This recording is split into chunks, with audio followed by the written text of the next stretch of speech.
So here we are with the unboxing of the Magic Trackpad from Apple.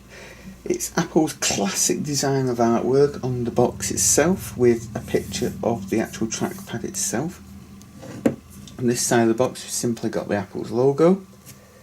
On the bottom we've just got some information, copyright information, that type of thing. On this side we've got the Apple logo again. Top, got nothing. And then if we just reverse it and go on the back, we've got a description of all the types of gestures that you can do on the Magic Trackpad. If I just zoom in on those, so we have, you can just see that, click and drag, 2-finger scroll, right click, rotate, pinch to zoom, page back and forward, switch applications, mission control, show launchpad, and show desktop. So let's get it unpacked. Okay, so in traditional unboxing style, I've got some rather large scissors here, so I'm just going to try my best and score the plastic sheeting around the actual box itself. Get rid of them, and hopefully we can just tear. That's right, we can just tear the plastic covering off the actual box. Get rid of that. So here is the box. Just undo it, and this is the Magic Trackpad itself. So it is quite a bit bigger than the Magic Trackpad that I've got on my MacBook Air at the moment. So I'll just take that out. So that is the Magic Trackpad. We've got the on-off switch on that side and the battery compartment on that side, and obviously the actual trackpad itself. On the bottom we've got some copyright information again, the Apple logo which you can't really see very well, and the actual click functionality. So what we'll just do is we'll get this unwrapped.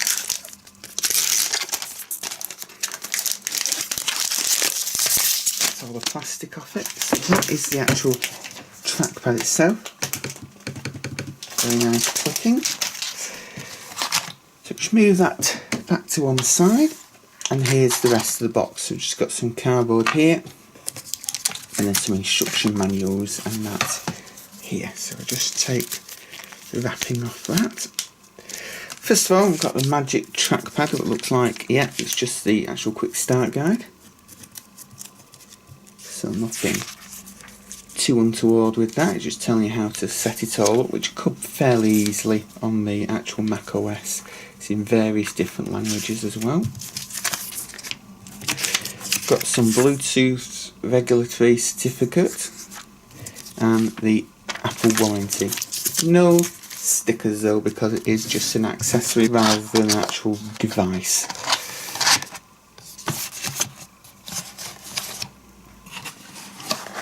So there we are, that's the unboxing of the Magic Trackpad. I'll be back shortly with a full review. Well, now we're going to have a look at the Magic Trackpad and see how to set it up and how it actually performs. So as you can see, I've on my desktop of my MacBook Air. So what I'm going to do is just go down to the System Preferences, click on that, and then you need to go into Trackpad here. So you click on that, and up pops this. This is actually just showing my MacBook Air's built-in trackpad at the moment, as you can see, with all the different functions selected. So what we need to do is turn the actual trackpad on, which it is already on. It's flashing because I have it just turned on. So click on Set Up Bluetooth Trackpad, and immediately it comes up, it's found it there. Might take a few seconds to actually find it. It's gone again, so you just have to give it a few seconds and go back and set it up again. There we are. So we just click continue, and it's connecting it. And there you are, straight away it's come up at the bottom, connected.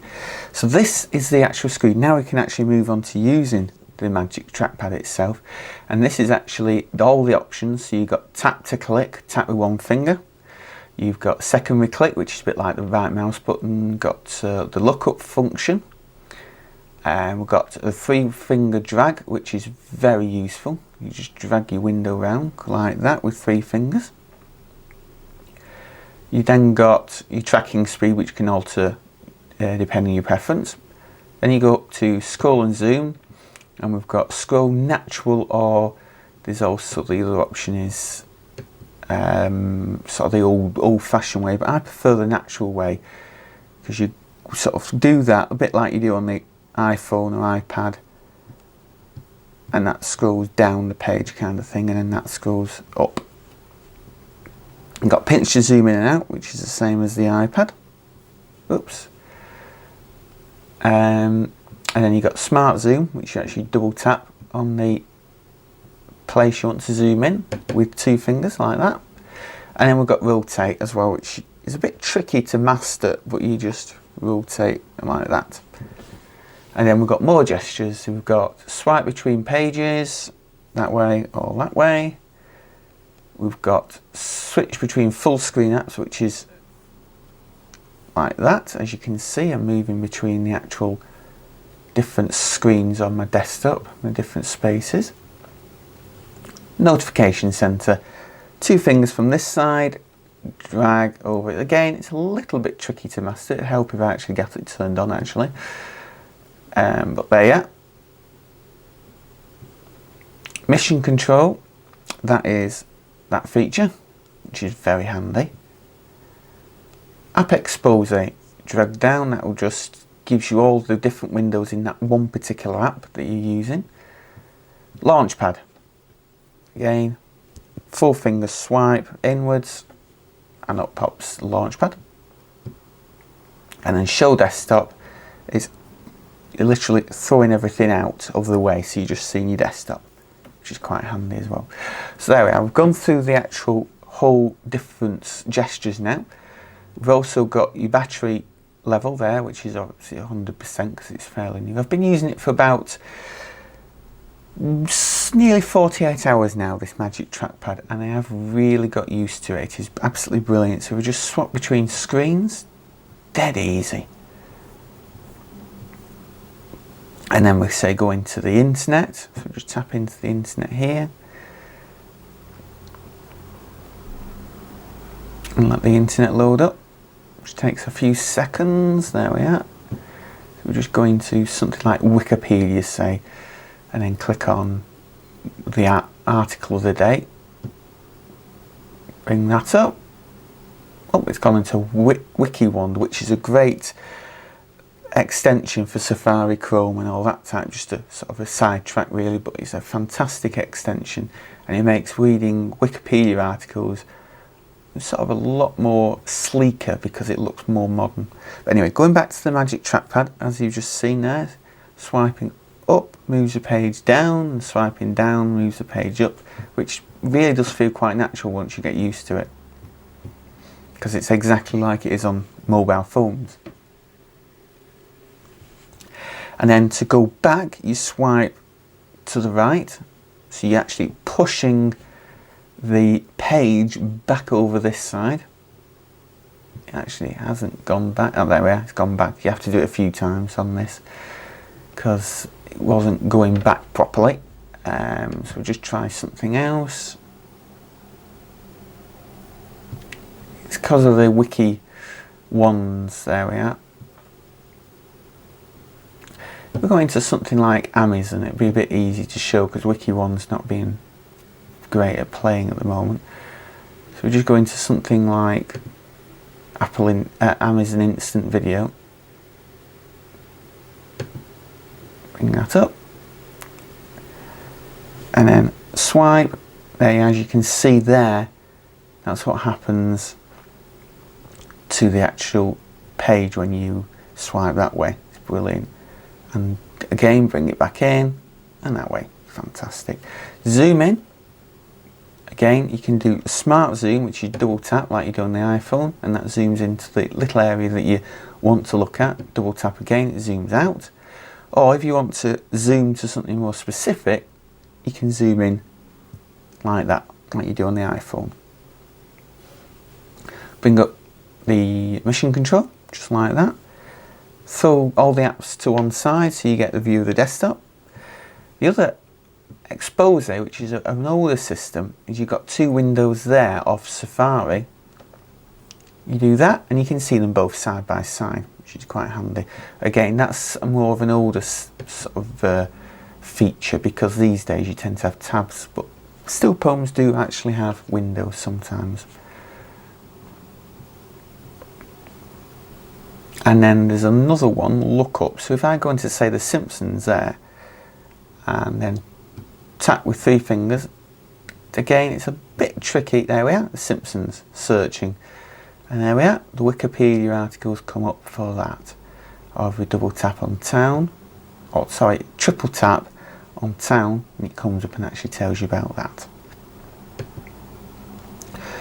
So I don't know if I've actually covered all the gestures there, but I've covered the main ones that you get to use, and it is an absolute fantastic device to use. I've usually had a mouse, which is, I've got this one here. This is my normal mouse. It's the Anchor mouse, and I've been used to using that for years now. But I can honestly say that using the trackpad on the actual MacBook Air was a little small, and I always found having to adjust what I was doing just to move things about and that. But honestly, working with this Magic Trackpad is brilliant. The other thing I've just thought about, that is something I've only just learnt really, is to actually select multiple items. I always thought you had to push down to make the actual trackpad click and then drag like that. But no, what you actually do, if you get your 3 fingers, you just do that. Simple. Much easier. So there you are, my review of the Magic Trackpad. It certainly gets a thumbs up from me. It's a great piece of kit. Plus, with it being wireless, it's really easy to say sit back on a settee and use your MacBook Air or your MacBook Pro, whatever, with your HD TV, watch a few videos on that and control it all from the sofa with this. Marvellous. Plus, being as it's glass, it's a lot smoother to run your fingers across the surface rather than those bobbly ones you get on cheap laptops. And it just seems a bit more intuitive than a mouse quite often as well. And the gestures just make life so much easier as well. So it certainly gets a thumbs up from me. See you again next time. Well, thanks for stopping by and checking out our video. If you liked it, please make sure to give it a thumbs up, and always give a comment below just to let us know what you think as well. Please also subscribe, that way you keep up to date with all our new videos. You can always follow us on Twitter at Supreme Gadgets 2 if you like, and you can always check out our blogger blog as well. Also, if you want to see one of our other videos right now, click on it right here. See you again soon. Bye.